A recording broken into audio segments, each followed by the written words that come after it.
All right, so here's Fresno State now, one win away from their first national championship.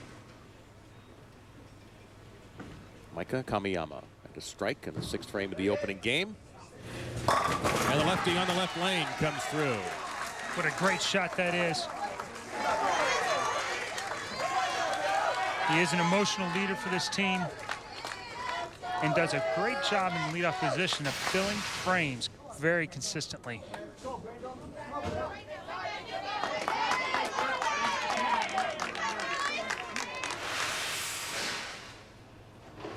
Brandon Hott, freshman. You saw what he did in the opening game.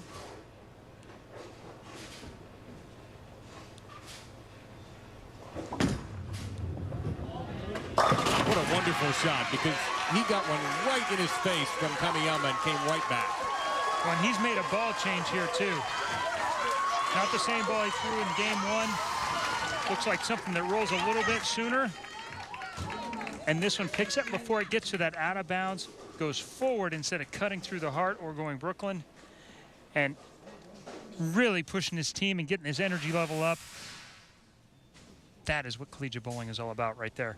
The man we've nicknamed the wild card, Ben Kiesick, number 2 bowler for the Bulldogs.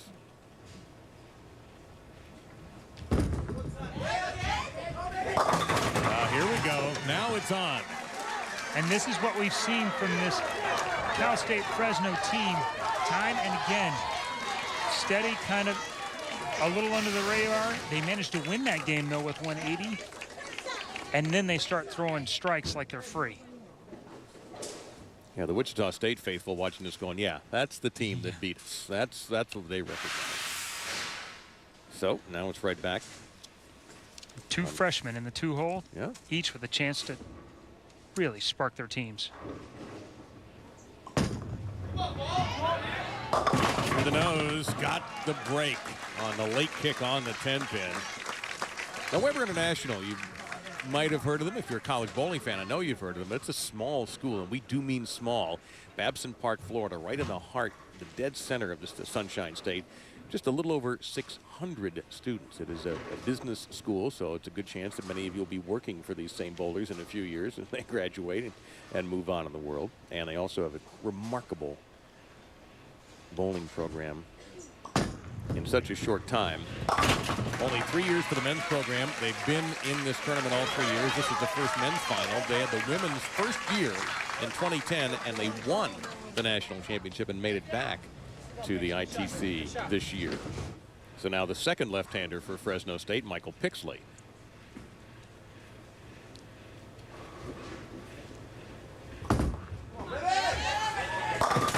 Turkey time in Fresno.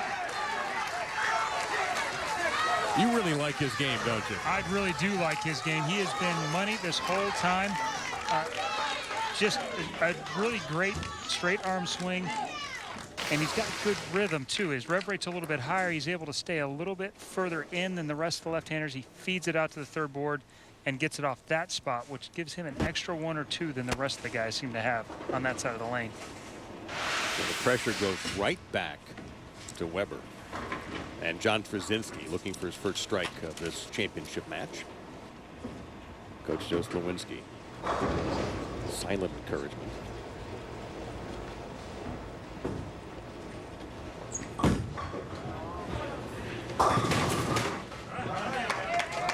Again, a bit through the nose. We've seen a couple of shots in a row like that on this lane. What does Weber have to do? Well, very often the 2 lanes are a little bit different. And we saw Fresno State make some really good adjustments right off the bat. But they may have to move just a little bit further left on this right lane. Now, these guys weren't very well lined up in game 1. Jonathan, particularly, had struggled on the left lane. So he's still trying to get lined up, period. That was a much better shot, his best one so far of the match. And he covers that. But Weber hasn't made a mistake in the first 3 frames, but Fresno is perfect. And so, again, an early hole for Weber. Well, they kind of dug their own the first game, but this time it's Fresno holding the shovel. Travis Beasley. And this is the grand slam, and there is a 3-6-10. a grand slam, huh? I like You know, that. 4 in a row. Yeah. Prefer to refer to something else. You mean the secret ingredient in bean soup? And boom. Can't do that. I can't say that. That wouldn't be right.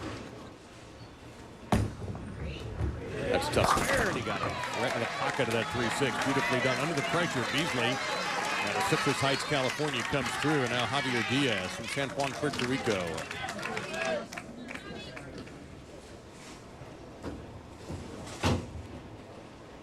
He has a junior.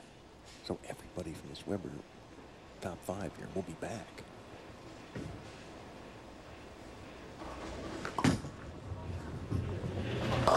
Boy, it's the same shot we've seen left with the last 3 pretty much. Different result here, but the adjustment, is this where the role of the coach comes in here to work on the adjustments? Coach and the players, but you see Javier's ball pick up right about there. And he needs it to push through that spot, and maybe that's what was happening on the left lane. When they threw it there on that lane, it went by. Their second rotation through, they went light. They had a washout. They had a 2-4-10. On this lane, it's picking up and going through the face. All right. Excellent spare. No mistakes. But just the 1 strike for Weber in the opening frame from their freshman leadoff batter. And here's the big hitter, Greg Gearing. Gearing got a big strike that put the lockdown on game 1. His first shot in the 10 was actually a stone 8, which was perfect as well.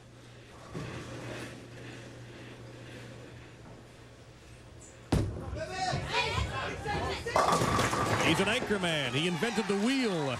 That's what they do.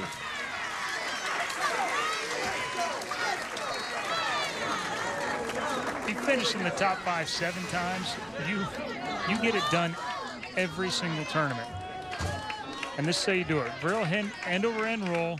Blends out this tough pattern now in this fresh condition where it's transitioning the most. And just making great shots and giving his ball an opportunity to strike. So Marcelo Schwartz understands his role right now is to put the second X in that. And that's all he's done so far.